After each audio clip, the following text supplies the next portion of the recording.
सारण स्थानीय प्राधिकार निर्वाचन क्षेत्र से पिछली बार बीजेपी के टिकट पर चुनाव जीते भाजपा एमएलसी सच्चिदानंद राय को पार्टी ने चुनाव नामांकन की प्रक्रिया शुरू होने के दौरान ही बेटिकट कर दिया है। सच्चिदानंद राय ने पिछले एमएलसी चुनाव में राजद जदयू महागठबंधन के उम्मीदवार जदयू प्रत्याशी पूर्व विधान परिषद उपसभापति सलीम परवेज को हराकर जीता था। 6 वर्षों का कार्यकाल पूरा होने के बाद पूरी उम्मीद थी कि भाजपा पुनः इनको अपना प्रत्याशी बनाकर एमएलसी चुनाव में उतारेगी, लेकिन बीती शाम पार्टी द्वारा जारी उम्मीदवारों की सूची में सच्चिदानंद राय को बेटिकट करते हुए सारण क्षेत्र से धर्मेंद्र कुमार सिंह को भाजपा प्रत्याशी बनाया गया है। भाजपा की इस लिस्ट में सारण से प्रत्याशी बदले जाने पर राजनीतिक हलके में खलबली मच गई है। साथ ही निवर्तमान एमएलसी सच्चिदानंद राय के परिवार में उनके पुत्र सात्विकी ने टिकट कटने की बात को लेकर परिवार में विद्रोह करते हुए खुद ही चुनाव लड़ने का ऐलान कर दिया है। टिकट कटने और पुत्र द्वारा चुनाव लड़ने के ऐलान को लेकर सच्चिदानंद राय ने कहा कि ना मैं परिवार से अलग हूं, ना भाजपा के सिद्धांत से अलग हूं। कुछ लोग जो पार्टी की कमान संभाल पार्टी को चला रहे हैं, जिनकी मर्जी पार्टी बनाने और बिगाड़ने में होती है, उनके षड्यंत्रों का नतीजा है कि मेरा टिकट काट दिया गया है। ठीक है, अभी कोई हड़बड़ी नहीं है, निर्णय लूँगा, आपको पता चल जाएगा। अंतिम समय में टिकट कटने की बात पर उन्होंने कहा कि काश कोई बता देता कि कहाँ कमी रह गई, आखिर कहाँ चूक हो गई। अगर किसी की परिक्रमा करना था तो ये मुझसे चूक हो गई कि मैंने किसी की परिक्रमा नहीं की। मैं परिक्रमा नहीं, पराक्रम में विश्वास करता हूँ। पराक्रम का मतलब चुनाव लड़ना नहीं है, बल्कि जनता की सेवा करना है। आप जहाँ पर खड़े हैं, यहाँ इस संस्थान में 80% लड़कियाँ निःशुल्क शिक्षा ग्रहण करती हैं। यहाँ बेटी बचाओ, बेटी पढ़ाओ और बेटी खिलाओ वाला कॉन्सेप्ट है। मैं तो नरेंद्र मोदी की सोच सबका साथ, सबका विकास और सबका विश्वास से जुड़ा हुआ हूँ। ये तो बदलेगा नहीं, ये तो मेरे डीएनए में है। ये चुनाव सरकार बनाने बिगाड़ने का चुनाव नहीं है। किसी नेता के चेहरे पर चुनाव तो लड़ा नहीं जाता है। जनप्रतिनिधियों के वकील के रूप में चुनकर जाकर उनकी आवाज़ सदन में रखनी होती है। राजनीति में 6 वर्ष रहा हूँ तो मेरे बहुत सारे मित्र बने हैं।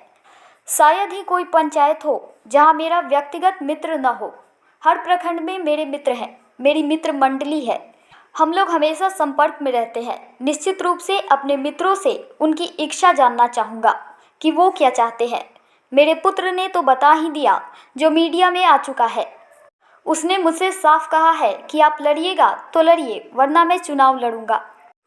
ऐसी स्थिति में परिवार प्रथम रहेगा। मेरे लिए पहले देश, उसके बाद परिवार, तब पार्टी है। जनता पार्टी के जो लोग अभी कर्णधार बने हुए हैं, तो मुझे लगा कि ये थोड़ा ज़्यादा ही गंदगी हो गया। मैं इसका जवाब नहीं दे पाऊंगा, देना नहीं चाहूँगा। तो मैंने तय किया कि मैं चुनाव नहीं लड़ूंगा। लेकिन तभी मेरे पुत्र जो मेरे बगल में बैठे हुए आप देख ही रहे हैं, इनको लगा कि नहीं नहीं पापा, ये सम्मान की बात है, ये इज्जत की बात है। इस तरह से बेआबरू होकर आप यहाँ से नहीं जा सकते हैं। बेआबरू होकर नहीं जाएंगे। निश्चित रूप से अपनी बात हम जन जन तक पहुँचाएंगे। यदि आपको बहुत संकोच हो रहा हो तो ये काम मैं करूँगा। जीत हार अपनी जगह पे है, लेकिन ये जरूर है कि निश्चित रूप से जो अपमान जो किया गया है, और कम से कम ये जरूर जानने का प्रयास करना चाहिए हम लोगों को कि आखिर हमारा टिकट कटा कैसे और काटा किसने। ये जाने बिना हम मैदान छोड़ के चले जाएंगे तो ये फिर दोबारा कोई भी काबिल व्यक्ति, मैं अपने आप को काबिल मैं नहीं मानता हूँ, भारत सरकार मानती है, सारी दुनिया मानती है कि जो IIT में पढ़ने जाता है वो काबिल होता है। और मैं ईमानदार हूँ कि बेईमान हूँ, आपके सामने हूँ, 6-7 वर्षों से काम कर रहा हूँ। कोई भी कार्यकर्ता कभी आके कह दे कि सच्चिदानंद राय ने उनसे 4 आना कभी लिया हो, बाकी लोगों के बारे में क्या सुनते हैं मैं नहीं जानता, और नहीं मेरे विरुद्ध ऐसा कोई शिकायत कहीं पे है। तो मैं समझता हूँ कि मैं भ्रष्टाचार मुक्त भी हूँ, मैं साफ छवि भी है, काबिल भी हूँ। तो मेरे बेटे का कहना था कि पापा अगर ऐसा कीजिएगा तो भविष्य में कोई भी साफ छवि वाला काबिल व्यक्ति राजनीति में आने से कतराएगा, और इसीलिए इसका दबाव बना कि यदि आप नहीं निर्णय लीजिएगा तो मैं चुनाव स्वयं लड़ूंगा। तब मैंने कहा ठीक है, तुम्हारे कहने से मैं नहीं करूँगा, ये बहुत बड़ा निर्णय है, मुझे क्षेत्र में जाने दो। मैं पटना से लौटा, नहीं तो मैं वहाँ से कलकत्ता की राह जा रहा था। मैं लौटा, अब और सोनपुर से ही जिस तरह से मेरे ऊपर जनप्रतिनिधियों का दबाव शुरू हुआ, कल तो मीडिया के कुछ मित्र वहाँ गए भी थे, राकेश जी खास करके जी मीडिया वाले वहाँ गए थे। उन्होंने देखा कि तांता लगा हुआ था, कम से कम 400 लोग, 400 जनप्रतिनिधि और मित्र मेरे घर आए। आज सुबह से तांता लगा हुआ है, चलते चलते 200 लोग आके जा चुके हैं। अब 1 मिनट के लिए मेरा फ़ोन खाली नहीं जा रहा था। जब इतना दबाव पड़ा है तो मैं आपके माध्यम से बताना चाहता हूँ कि जो नामांकन करने का तिथि मैंने 14 तारीख को तय किया था, ठीक है। अब मेरे पास में भारतीय जनता पार्टी का समर्थन तो प्राप्त नहीं होगा, लेकिन भारतीय जनता पार्टी का डीएनए लेकर मैं निर्दलीय पर्चा कल भरने जा रहा हूँ। यही सूचना देने के लिए आपके बीच आज उपस्थित हुआ हूँ। नहीं है रण हो, क्या रणनीति होगी आगे? रणनीति बड़ी साफ है, जिनको वोट देना है वो मुझे वोट देंगे, जिनको रोड शो करना है रोड शो करते रहे। मैं उनके हृदय में स्थान बना चुका हूँ, और ऐसा मेरा मानना है कि मैं उनके हृदय में स्थान बना चुका हूँ। परिवार क्या, मेरा बेटा बगल में बैठा हुआ, इससे मिला, अब चाहे तो सीधे भी पूछ सकते हैं, हमसे पूछने के बजाय। कल इसने एक ही बात कहा कि पापा बेआबरू होकर क्यों नहीं कर रहे हैं। आप कम से कम लोगों के बीच बताइए तो सही कि जो ये नेतृत्व जो आज है, आज जो ये सब बड़े बड़े निर्णय ले रहा है, उसकी मंशा क्या है। कम से कम बताना तो इतना तो बनता है ना भाई। किसी को फांसी भी दी जाती है, बताया जाता है क्यों फांसी दी जा रही है। किसी को 1 दिन के लिए भी लॉकअप में करते हैं तो क्यों लॉकअप में करते हैं, बताया जाता है। मैं इतने दिनों तक सेवा करने के बाद क्या मेरी इतनी अहमियत भी नहीं कि मुझे बताने का प्रयास किया जाए कि भाई आपको टिकट नहीं दिया जा रहा है, इन कारणों से नहीं दिया जा रहा है। मैं देखा एक प्रेस कॉन्फ्रेंस थोड़ा देर पहले हुआ था, तो उसमें एक बड़े नेता ने कहा है कि उनको कोई बड़ा रोल या दूसरा रोल देने की बात चल रही है। तो बता ही देते वो रोल कौन सा है, हम ही को सीधे बता देते कौन सा रोल है भाई। बढ़िया है, अगर कोई बड़ा रोल मिलने वाला हो और बढ़िया रोल मिलने वाला हो तो शायद मैं कहता कि ठीक है, लेकिन आपने तो भी नहीं किया। और विकल्प भी क्या दिया हमारे बेचारे प्रतिनिधियों को, आप जानते हैं स्वयं कि विकल्प क्या है। विकल्प की थोड़ा, अब तो पहली बार तो आ नहीं रहे हैं, जिला परिषद का चुनाव भी लड़े हैं। एक बार चुनाव लड़े थे तो रिजेक्ट हो गया था उनका। कहते हैं कि हमने त्याग दिया पार्टी के लिए। अरे पार्टी के सदस्य नहीं हो, त्याग क्या करोगे तुम।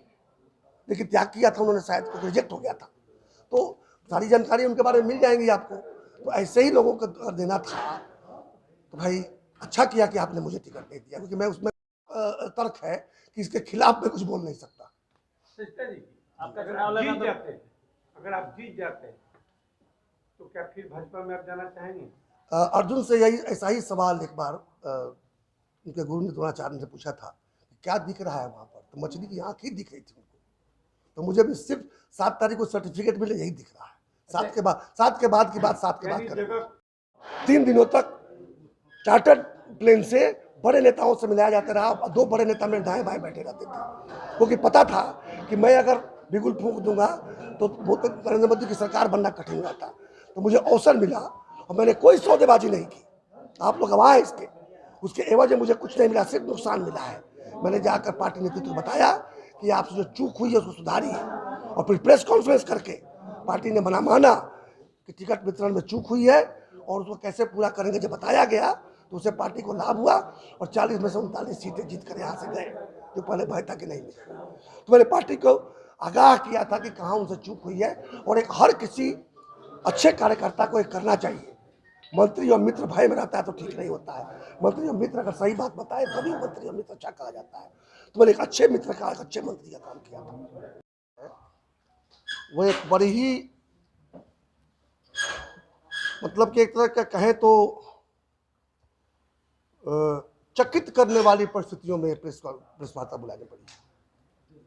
आप लोगों को पता होगा कि मैं पिछले टर्म में भारतीय जनता पार्टी के समर्थन से विधान परिषद का सदस्य था और त्रिस्तरीय पंचायती व्यवस्था से भी चुनकर गया था, और 6 वर्षों से जहां तक मैं समझता हूं मैंने उत्कृष्ट कार्य करने का प्रयास किया था। कोरोना के कारण जब चुनाव टल गए, पंचायती राजों के भी और फिर उसके कारण हमारे भी, तो फाइनली जब लगा कि नहीं चुनाव तो टल गए लेकिन चुनाव हो जाएंगे मार्च अप्रैल महीने में, और जब उनके चुनाव शुरू हुए, नतीजे आने शुरू हुए पंचायती राज के, पहला चुनाव हो गया था माझी और गरखा में।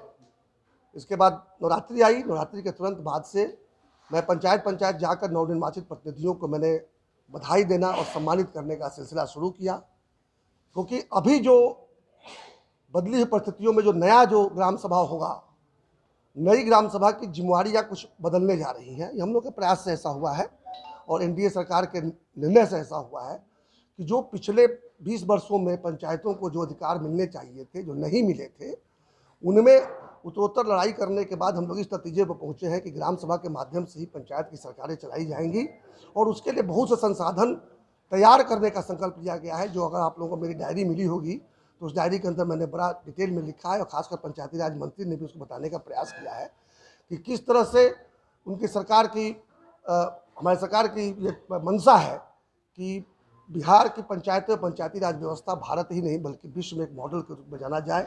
इस दिशा में जाने का प्रयास सरकार कर रही है। उसके पीछे मेरा बहुत बड़ा प्रयास रहा है, यह लोग जानते हैं। और अब रह गया था, मैं चुनाव तो वैसे भी पहले मन था कि नहीं लड़ूंगा क्योंकि बड़ा मेहनत लगता है इसमें, लेकिन मुझे ये लड़ना जरूरी इसलिए लगा कि यदि मैं एक और टर्म में नहीं रहूँगा तो जो नीतिगत निर्णय हुए हैं उनको धरातल में उतारते समय कुछ और त्रुटियाँ आ सकती हैं, तो त्रुटियाँ न आए। और जैसा हम लोगों की सोच है, जैसा हम लोग निर्णय लिया है, हमारी सरकार ने निर्णय लिया है, बिल्कुल उसी प्रकार से धरातल पर उतारा जा सके, उसलिए एक टर्म के लिए मेरा चुनकर जाना आवश्यक था। मैं सिर्फ चुनाव लड़ने के लिए लड़ रहा था, मैं जीत कर जाऊँ और उन निर्णयों को धरातल पर उतारने का प्रयास करूँ, ये मेरा प्रयोग था। और यही बातें मैं जाकर पहली बार बधाई देने के साथ साथ मैंने लोगों को बताया। और दूसरी बात, जब मैंने देखा कि आधे से ज़्यादा जो संख्या जो है वो महिलाओं की है, लेकिन दुर्भाग्यवश किसी भी सभा में